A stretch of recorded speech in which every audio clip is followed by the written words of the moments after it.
अस्सलाम वालेकुम। इस वीडियो में हम बात करेंगे एक्यूट ट्यूबुलर इंजरी की, which is also known as acute tubular necrosis.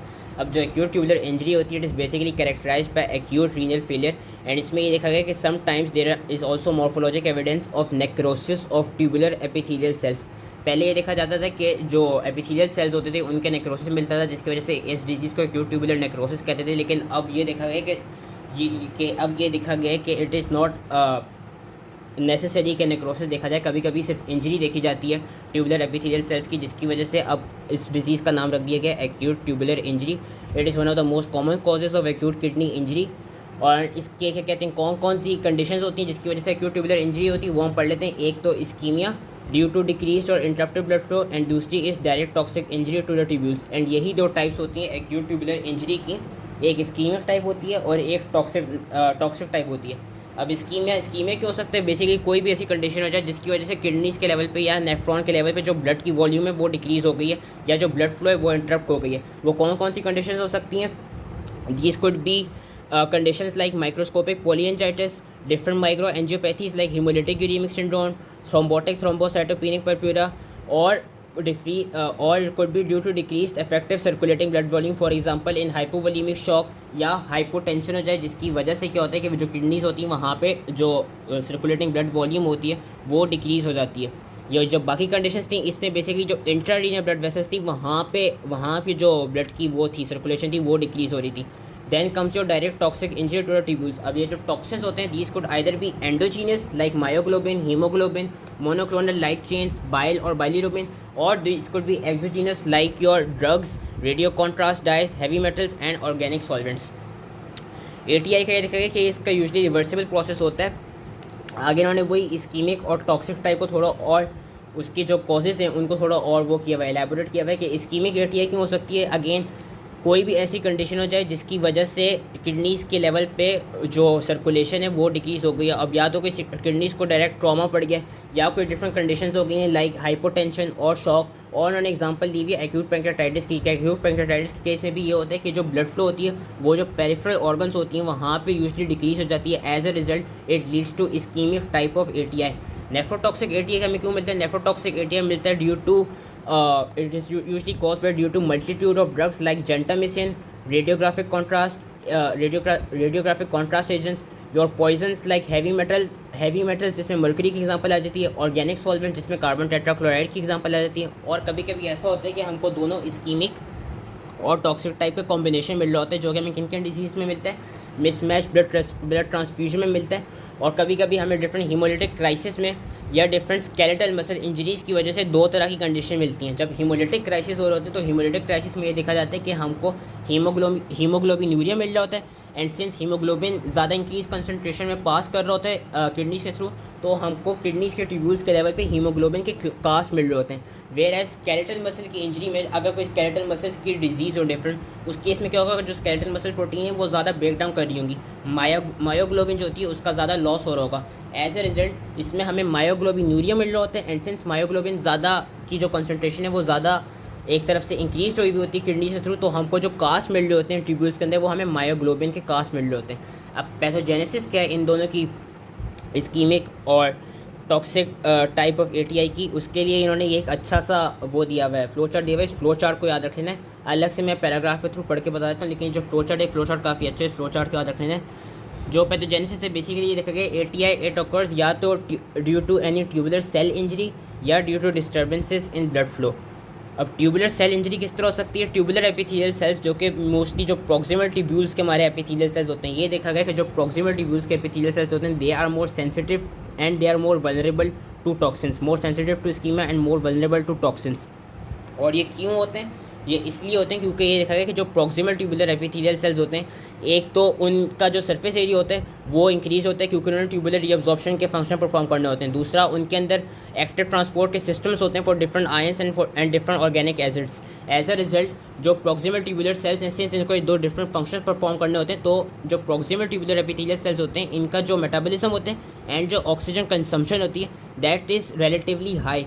और इसी वजह से क्या होता है कि जब इस्कीमिया होता है या कोई टॉक्सिक इंजरी होती है तो जो प्रॉक्सिमल ट्यूब्यूल्स के सेल्स होते हैं वो ज़्यादा इजीली सकम कर जाते हैं और इनमें हमको नेफ्रोसिस या इनमें हमें इंजरीज़ की क्या कहते हैं मैनिफेस्टेशंस मिलती हैं। अब इस्कीमिया क्या कराता है, इस्कीमिया की वजह से ये देखा है कि जो प्रॉक्सिमल ट्यूबुलर एपिथेलियल सेल्स होते हैं उनकी जो सेल पोलैरिटी होती है वो लॉस हो जाती है। वो लॉस कैसे होती है, बेसिकली हमें पता है कि जो प्रॉक्सिमल ट्यूबुलर एपिथेलियल सेल्स होते हैं उनकी बेजोलेटरल साइड पे क्या होते हैं, बेजोलेटरल साइड पे सोडियम पोटेशियम पंप्स होते हैं। अब इस्कीमिया की वजह से क्या होता है, इस्कीमिया की वजह से ये होता है कि there is loss of cell polarity due to redistribution of membrane proteins. ये जो सोडियम पोटेशियम पंप होता है that basically moves from the basolateral side to the luminal surface of the tubular cells.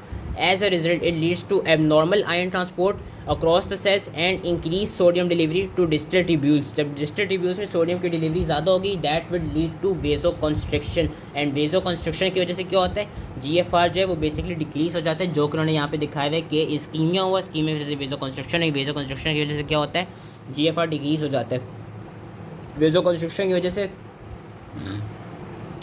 Tubular injury किस तरह होती है, again इन्होंने आगे यहाँ पे बताया हुआ है कि जब भी जो डैमेज ट्यूबुलर एपिथेलियल सेल जो basically ischemic tubular epithelial cells होते हैं वो क्या करते हैं, they express high levels of cytokines and adhesion molecules. As a result they recruit the leukocytes. अब ल्यूकोसाइट्स आके क्या करते हैं, वो आके इंजरी कॉज कराते हैं, इन्फ्लेमेशन कॉज कराते हैं। जब वो इंजरी और इन्फ्लेमेशन कॉज कराते हैं उसकी वजह से क्या होता है, जो इंजर्ड सेल्स होते हैं they detach from the basement membrane and they cause luminal obstruction. और जब ये ल्यूमिनल ऑब्स्ट्रक्शन कॉज कराते हैं उसकी वजह से क्या होता है, जो इंटरट्यूबुलर प्रेशर है वो इंक्रीज़ हो जाता है। जब वो इंक्रीज़ हो जाता है तो एज अ रिजल्ट हमको ओवरऑल इफेक्ट क्या मिलता है, डिक्रीज इन GFR मिलता है। एंड कभी कभी ये भी देखा गया है कि अगर तो ग्लोमेरुलर फिल्ट्रेट उन डैमेज ट्यूब्यूल्स के ल्यूमेन से पास कर रहा हो, देयर इज़ अ चांस कि it might leak back into the interstitium. आसपास इंटरस्टिशम में ग्लोमेरुलर फिल्ट्रेट लीक हो जाए। जब लीक हो जाएगा उसकी वजह से क्या होगा कि जो इंटरस्टिशम होगा उसका फ्लूइड बढ़ जाएगा, it will lead to interstitial oedema which would increase the interstitial pressure and it would further damage the tubules. ये इन्होंने यहीं पे बताया हुआ है। वेजोकॉन्स्ट्रिक्शन हुई या कोई टॉक्सिक आया, टॉक्सिक इंजरी हुई, उसकी जो ट्यूबुलर इंजरी हुई, ट्यूबुलर इंजरी की वजह से क्या हुआ, इन्फ्लेमेशन हुई, वो जो डिटैच सेल्स हुई उन्होंने ऑब्स्ट्रक्शन कॉज कराई। इन सब का एंड रिजल्ट क्या हुआ, या जो ट्यूब्यूल्स है उसकी बैक लीक हो गई। सबका एंड रिजल्ट क्या हुआ कि decrease urine output and decrease GFR। दूसरी जो उन्होंने कॉज बताई हुई वो बताई हुई इन्होंने डिस्टर्बेंसेस इन ब्लड फ्लो के ड्यू टू एनी रीज़न जिसकी वजह से इंट्रा रीनल वेजोकॉन्स्ट्रिक्शन हो जाए, उसमें भी क्या होगा, there would be reduce glomerular blood flow and reduce oxygen delivery to the functionally important tubules in the outer medulla. ये फंक्शनली इंपॉर्टेंट ट्यूब्यूल्स कौन से होते हैं, ये फंक्शनली इंपॉर्टेंट सेल्स हमारे कौन से होते हैं, आउटर मेडुला के लेवल पे thick ascending limb of loop of Henle and straight segment of proximal tubule. हम ये पढ़ेंगे कि हम ATI में जो मोस्ट कॉमन मैनिफेस्टेशन मिलती है वो इस लेवल पे मिलती हैं, आउटर मेडुला के लेवल पे। एक तो ये जो स्ट्रेट सेगमेंट है प्रॉक्सिमल कॉन्वोल्यूलर ट्यूब्यूल का, ये दूसरा ये जो असेंडिंग लिम्ब है क्या कहते हैं, थिक असेंडिंग लिम्ब जो है लूप ऑफ हैंडले का, उस पे। और कौन कौन सी कंडीशन होती हैं जिसकी वजह से इंटरडियर वेजोकॉन्स्ट्रिक्शन हो जाए, बेसिकली अगर लेट सपोज के ब्लड प्रेशर ड्रॉप कर जाए उसकी वजह से क्या हो, रेनिन एंजियोटेंसिस सिस्टम इंक्रीज हो जाए। रेनिन एंजियोटेंसिस सिस्टम स्टिमुलेट होता है आई शुड से, तो उसके स्टिमुलेशन की वजह से वेजोकॉन्स्ट्रिक्शन मिलती है। दूसरा अगर कोई सब लीथल एंडोथेलियल इंजरी हो जाए उसकी वजह से क्या होता है, जो वेजोकॉन्स्ट्रिक्शन होता कंस्ट्रिक्टर्स सब्सटेंसेस होते हैं लाइक एंडोथेलिन, उनकी प्रोडक्शन बढ़ जाती है। एंड जो वेजोडाइलेटर्स होते हैं लाइक नाइट्रिक ऑक्साइड और प्रोस्टाग्लैंडिन I2, उनकी प्रोडक्शन डिक्रीज हो जाती है। एज अ रिजल्ट वेजोकॉन्स्ट्रिक्शन की वजह से क्या होता है, वेजोकॉन्स्ट्रिक्शन की वजह से यही सारा प्रोसेस पूरा होता है कि there is tubular injury which eventually leads to decrease GFR and decreased urine output. अब टॉक्सिक टाइप और इस्कीमिक टाइप में कुछ डिफरेंसेस क्या है। इस्कीमिक टाइप में देखा गया कि इस्कीमिक टाइप में जो हमें नेक्रोसिस मिलता है वो हमको पैची मिलता है, हम ये देख भी सकते हैं रेड रेड सा पैची मिलता है। वेरियस जो टॉक्सिक टाइप होती है, टॉक्सिक टाइप में जो नेक्रोसिस होता है specially at the level of proximal convoluted tubule, वो हमको पूरा उस जो प्रॉक्सिमल कॉन्वोल्यूलर ट्यूब्यूल का स्ट्रेट सेगमेंट है उस पूरे में हमको नेक्रोसिस मिल रहा होता है, जनरलाइज नेक्रोसिस मिल रहा होता है। अब इस्कीमिक टाइप में हमको पैची नेक्रोसिस क्यों मिलता है, ये पैची नेक्रोसिस बेसिकली इसलिए मिलता है क्योंकि जो कुछ एपिथेलियल सेल्स होते हैं they have propensity to basically reepithelialize या टू बेसिकली रीजनरेट। और वो किस तरह होती है कि ड्यू टू जो कुछ ट्यूबुलर एपिथेलियल सेल्स प्रेजेंट होते हैं यहाँ पे, वो और कुछ आसपास जो इन्फ्लेमेटरी सेल्स होते हैं वो कुछ ग्रोथ फैक्टर्स और कुछ साइटोकाइंस रिलीज़ कर रहे होते हैं जिसकी वजह से उनकी रीएपिथेलाइजेशन जाती है या रीजनरेशन जाती है, जिसकी वजह से हमको इस्कीमिक टाइप में जो पैटर्न मिलता है नेक्रोसिस का वो पैची मिल रहा होता है। कि reepithelialization that is basically mediated by a variety of growth factors and cytokines which are produced locally by the tubular cells themselves or by the inflammatory cells in the vicinity of the necrotic foci, जिसकी वजह से हमको जो pattern मिलता है वो patchy pattern मिलता है। अब हम आ जाते हैं मॉर्फोलॉजी में। मॉर्फोलॉजी में आने से पहले मैं ये बता दूं कि दोनों इस्कीमिक और टॉक्सिक टाइप दोनों में हमको जो कास्ट मिलते हैं वो कास्ट हमको यूजुअली डिस्टल कॉन्वोल्यूलर ट्यूब्यूल के लेवल पे मिलते हैं। ग्रीन ने दिखाया हुआ भी है, यहाँ पे हमको सारे कास्ट मिलते हैं। अब हम आते हैं मॉर्फोलॉजी पे। Morphology is important. सबसे पहले हम आते हैं इस्कीमिक टाइप की कि जो इस्कीमिक टाइप ऑफ यूटिया होता है, it is basically characterised by tubular epithelial injury at multiple points along the nephron with large skip areas in between, often accompanied by rupture of basement membrane which is known as tubular axis and occlusion of tubular lumen by cast. Most जगह कौन सी जो कि vulnerable होती है, straight portion of the proximal tubule and ascending thick limb in the renal medulla. Focal lesions में also occur in the distal tubule. ये हम अभी आगे पढ़ेंगे भी, ये इस्कीमिक टाइप में जो फोकल लीजन्स होते हैं, जो नेक्रोसिस के लीजन्स होते हैं, वो हमको डिस्टल ट्यूब्यूल के लेवल पे भी मिल सकते हैं। एंड हमको डिस्टल ट्यूब्यूल के लेवल पे और क्या चीज़ मिलती है, हमको कास्ट की फॉर्मेशन मिलती है। उसके अलावा और क्या फाइंडिंग्स देखेंगे कि जो इस्कीमिक टाइप ऑफ यूटिया होता है, it is characterised by interstitial oedema, accumulation of leukocytes with dilated vasa recta, epithelial regeneration in the form of flattened epithelial cells with hyperchromatic nuclei and mitotic figures. This was all of ischemic type. Now we come to nephrotoxic type. जो toxic एटिया होता है वो most prominently कहाँ पे pronounce होता है, most obviously किधर नज़र आते हैं, प्रॉक्सिमल कॉन्वोल्यूटेड ट्यूब्यूल्स के लेवल पे नज़र आता है। जिस तरह हम ये फिगर में देख भी सकते हैं कि जो पूरा प्रॉक्सिमल कॉन्वोल्यूटेड स्ट्रेट ट्यूब्यूल है वो पूरा नेक्रोस्ड हुआ हुआ है। और इसमें अब इन्होंने बताया हुआ डिफरेंट टॉक्सिन्स की वजह से क्या डिफरेंट मॉर्फोलॉजिक फीचर्स हमको मिलते हैं, वो हमको याद रखने होंगे। सबसे पहले आता है मर्क्यूरियल क्लोराइड। मर्क्यूरियल क्लोराइड की वजह से हमें ये मिलता है कि जो इंजर्ड सेल्स होते हैं प्रॉक्सिमल कॉन्वोल्यूटेड ट्यूब्यूल के लेवल पे, they contain large acidophilic inclusions and later all these cells become necrotic and desquamated into the lumen and may undergo calcification. ये थी मर्क्यूरियल क्लोराइड की, ये चीज़ हमें याद रखनी होगी morphology. Then comes your ethylene glycol, जिसका कौन नाम होता है एंटीफ्रीज। एंटीफ्रीज की वजह से हमें क्या मिलती है, हमको मार्क बैलूनिंग एंड हाइड्रोपिक और वेहिकुलर डीजनरेशन मिलती है of proximal convoluted tubules and sometimes नहीं calcium oxalate crystals are also often found in the tubular lumen. ये एंटीफ्रीज की मॉर्फोलॉजी है, ये भी हमको याद रखनी होगी। और अलग से जो कि इसमें उन्होंने बताया हुआ नहीं है, जो कार्बन टेट्राक्लोराइड होता है, कार्बन टेट्राक्लोराइड की भी याद रखनी होगी। कार्बन टेट्राक्लोराइड की वजह से हमको जो प्रॉक्सिमल कॉन्वोल्यूटेड ट्यूब्यूल्स होते हैं वहाँ पे हमको न्यूट्रल लिपिड्स की अक्युमुलेशन मिलती है। और ये जो मर्क्यूरियल क्लोराइड थी जिसमें इवेंचुअली कैल्सिफिकेशन हो रही थी, इस कैल्सिफिकेशन की वजह से ये देखा जाता है कि जो इसमें कास्ट की प्रोडक्शन होती है वो बेसोफिलिक होती है और वो ग्रैन्युलर होती है। तो ये जो सारी चीज़ें मैंने बताई हैं ये याद रखनी होगी। मर्क्यूरियल क्लोराइड की मॉर्फोलॉजी, एंटीफ्रीज की मॉर्फोलॉजी, कार्बन टेट्राक्लोराइड की जो कि मैं बता देता हूँ उसमें लिखी नहीं है दोबारा कि न्यूट्रल लिपिड्स की अक्युमुलेशन मिलती है प्रॉक्सिमल कॉन्वोल्यूटेड ट्यूब्यूल सेल्स पे। और कैल्सिफिकेशन की वजह से हमें क्या मिलता है, कैल्सिफिकेशन की वजह से हमको जो कास्ट का पैटर्न मिलता है वो ग्रैन्युलर मिलता है और हमको बेसोफिलिक कास्ट प्रोडक्शन मिलती है। Then comes your clinical features, these are also important. ये 3 फेजेस होते हैं, इन तीनों फेजेस का नाम और उनमें क्या सिम्टम्स आ रहे हैं वो हमको याद रखने होंगे। सबसे पहला आता है initiation phase. This initiation phase it basically last for 36 hours. इसमें हमको ओलिगोयूरिया मेनली मिल रहा होता है एंड दिस ओलिगोयूरिया हमें क्यों मिल रहा होता है, due to transient decrease in blood flow and declining GFR। There is slight decline in urine output with a rise in blood urea nitrogen. अभी ब्लड यूरिया नाइट्रोजन ने राइज करना शुरू किया and it last for 36 hours. ये होता है initiation phase. Then comes your maintenance phase. Maintenance phase में क्या मिलता है, हमको सस्टेन्ड ओलिगोयूरिया मिलता है। Sustained decreases in urine output to between 40 and 400 millilitre per day. ये वैल्यूज़ हमको याद रखनी होगी। और साथ में याद रखना होगा और कौन कौन से सिम्टम्स मिलते हैं मेंटेनेंस फेज में, salt and water overload, rising BUN construction जो कि अभी राइज करना शुरू हुई थी इनिशिएशन फेज में, अब मेंटेनेंस फेज में they are further rising, hyperkalaemia, metabolic acidosis and different manifestations of uraemia हमें मेंटेनेंस फेज में मिलती है, जो कि अगेन अप्रोप्रिएट मैनेजमेंट के साथ ओवरकम हो सकती हैं। Lastly comes a recovery phase. As the recovery name suggest कि इसमें रिकवरी हो रही होती है। अब क्या होगा, अब ओलिगोयूरिया नहीं होगा क्योंकि अब रिकवरी हो रही है। So now there would be steady increase in urine volume which may reach up to 3 litres per day. जो ट्यूब्यूल्स होंगी they are still damage, so large amounts of water, sodium and potassium are lost in the flood of urine. ये point important है। ये point important इसलिए याद रखना है क्योंकि मेंटेनेंस फेज में क्या हो रहा था, मेंटेनेंस फेज में सॉल्ट एंड वाटर ओवरलोड हो रहा है और हाइपरकैलेमिया हो रहा है। रिकवरी फेज़ में क्या होगा, रिकवरी फेज़ में हमको हाइपोकैलेमिया मिलेगा और हमको जो सॉल्ट है, जो बेसिकली सोडियम है और जो वाटर है उसका लॉस मिलेगा, साथ में पोटेशियम का भी लॉस मिलेगा जिसकी वजह से हाइपोकैलेमिया हो रहा है। और ये लॉस हमें क्यों मिल रहा है, इन तीनों चीज़ों का ये लॉस इसलिए मिल रहा है क्योंकि right now the tubules are still damage.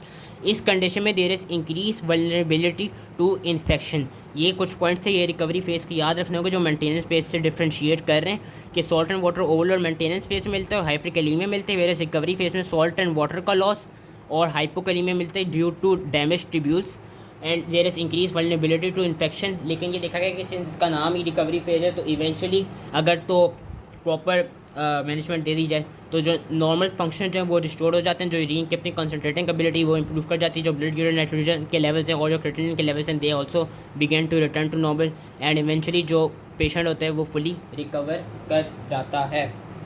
Then we come to prognosis. Prognosis is also important. ये देखा गया है कि जो टॉक्सिक टाइप ऑफ एटीआई होता है वो इतना डैमेज कॉज नहीं कराता अनलेस जो टॉक्सिन्स हैं उन्होंने डिफरेंट ऑर्गन्स लाइक लिवर या हार्ट को भी डैमेज कर दिया हो। टॉक्सिक टाइप का जो होता है एटीआई उसकी प्रोग्नोसिस काफ़ी अच्छी है। ये देखा है कि 95% ऑफ द टाइम जो इंडिविजुअल्स होते हैं वो रिकवर कर जाते हैं। जो इस्कीमिक टाइप ऑफ एटीआई उसकी प्रोग्नोसिस थोड़ी अच्छी नहीं है, उसकी प्रोग्नोसिस गंदी है, क्योंकि उसमें ये देखा गया कि उसमें जो मोर्टेलिटी रेट है दैट कैन एक्सीड टू 50%। तो ये हमको वैल्यूज़ याद रखनी होगी कि जो ये अगर वैल्यूज़ नहीं भी याद होती ये चीज़ याद रखनी है कि जो इस्कीमिक एटीआई उसकी प्रोग्नोसिस वर्स है, वेरस टॉक्सिक की जो वो है प्रोग्नोसिस है वो अच्छी है। लास्टली जो डिफरेंस होता है टॉक्सिक और इस्कीमिक एटीआई का वो मैं इसके थ्रू अब बता देता हूँ, जो मैंने लिखा है, जो कि मुझे पता है मेरी राइटिंग नहीं समझ आएगी तो मैं खुद पढ़ के बता देता हूँ। कभी कभी डिफरेंस पूछ लेते हैं, what is the difference between ischemic type of ATI and toxic type of ATI. सबसे पहले फीचर्स में आते हैं synonyms. Ischemic type of ATI is also known as tubulorrhexic ATI. Toxic type of ATI is also known as nephrotoxic ATI. ये कुछ इनके different नाम है। इस्कीमिक एटीआई को हम लोअर या डिस्टल नेफ्रॉन नेफ्रोसिस कहते हैं, क्योंकि वी सॉ के में जो डिस्टली कॉन्वोल्यूटेड ट्यूब्यूल्स थे उधर भी नेक्रोसिस हो रहा था। वैसे जो toxic type of ATI that is also उसका एक और नाम है अपर या प्रोक्सिमल नेफ्रॉन नेफ्रोसिस, क्योंकि अगेन वी सॉ के जो प्रोक्सिमल कॉन्वोल्यूटेड ट्यूब्यूल का स्ट्रेट सेगमेंट है वो फुली नेक्रोस्ड हो रहा है। जो इस्कीमिक टाइप है उसका एक और नाम शॉक किडनी होती है, वैसे जो टॉक्सिक टाइप है उसका एक और नाम टॉक्सिक एटीआई भी होता है। फ्रीक्वेंसी क्या देखी गई है, जो ischemic type of ATI that is more common 80% of the time ischaemic type of ATI होता है। जो टॉक्सिक टाइप ऑफ एटीआई होता है दैट इज़ लेस कॉमन। एटियोलॉजीज़ क्या देखी गई है, अभी एटियोलॉजीज़ को हमने पढ़ी भी नहीं, वैसे अलग से बता देता हूँ। Ischemic type of ATI usually caused by shock, crush injuries और mismatch blood transfusion, whereas toxic type of ATI usually caused by poisons, heavy metals and certain drugs. Gross में क्या फाइंडिंग मिलती हैं, जो टॉक्सिक और इस्कीमिक दोनों में हमको सेम मिलती हैं। Kidneys enlarge swollen and the cut section of the kidney will show pale cortex and dark medulla. ये चीज़ याद रखनी है कि हमको पेल कॉर्टेक्स मिलेगा एंड डार्क मेडुला मिलेगा, बोथ इस्कीमिक टाइप में भी और टॉक्सिक टाइप में भी। माइक्रोस्कोपिक फाइंडिंग क्या होगी, माइक्रोस्कोपिक फाइंडिंग ये होगी कि जो इस्कीमिक टाइप ऑफ एटीआई है उसमें डिस्टल ट्यूबुलर डैमेज मिलेगा, वेयरएज टॉक्सिक टाइप में मोर प्रोमिनेंटली हमको प्रॉक्सिमल ट्यूबुलर या प्रॉक्सिमल ट्यूब्यूल का जो स्ट्रेट सेगमेंट है उसका डैमेज मिलेगा। इस्कीमिक टाइप में फोकल ट्यूबुलर नेक्रोसिस मिलेगी, क्योंकि हमने पढ़ लिया कि रीजनरेशन हो रही थी तो पैची टाइप मिल रहा था। टॉक्सिक टाइप में हमको डिफ्यूज ट्यूबुलर इंजरी मिलेगी। जो रीजनरेटिंग एपिथेलियम है वो मोस्ट कॉमनली इस्कीमिक टाइप में मिलेगा, लेकिन कभी कभी टॉक्सिक टाइप ऑफ एटीआई में भी मिल सकता है। जो कास्ट मिलेगी हमको इस्कीमिक टाइप में वो हमको हाइलीन की मिलेंगी या मायोग्लोबिन पिगमेंट्स की मिलेंगी, whereas toxic type of ATI में देखा जाएगा कि जो ल्यूमिन होगा दे में कंटेन डिस्ट्रॉफिक कैल्सिफिकेशन, जिसकी वजह से बेसोफिलिक और ग्रैनुलर कास्ट मिलते हैं। एंड लास्टली जो बेसमेंट मेम्ब्रेन होती है वो इस्कीमिक टाइप ऑफ एटीआई में डिस्टर्ब हो चुकी होती है, whereas toxic type of ATI में जो बेसमेंट मेम्ब्रेन होती है वो इंटैक्ट होती है। प्रोग्नोसिस मैंने बता दिया कि जो इस्कीमिक टाइप ऑफ एटीआई उसका वर्स है, whereas toxic type of ATI उसकी जो प्रोग्नोसिस है वो गुड है। So that is all related to acute tubular injury या acute tubular necrosis. I hope ये इजीली समझ में आ गया हो। इसका फ्लो चार्ट अच्छे से याद रख लीजिएगा, मोर्फोलॉजी अच्छे से याद रख लीजिएगा एंड थैंक यू।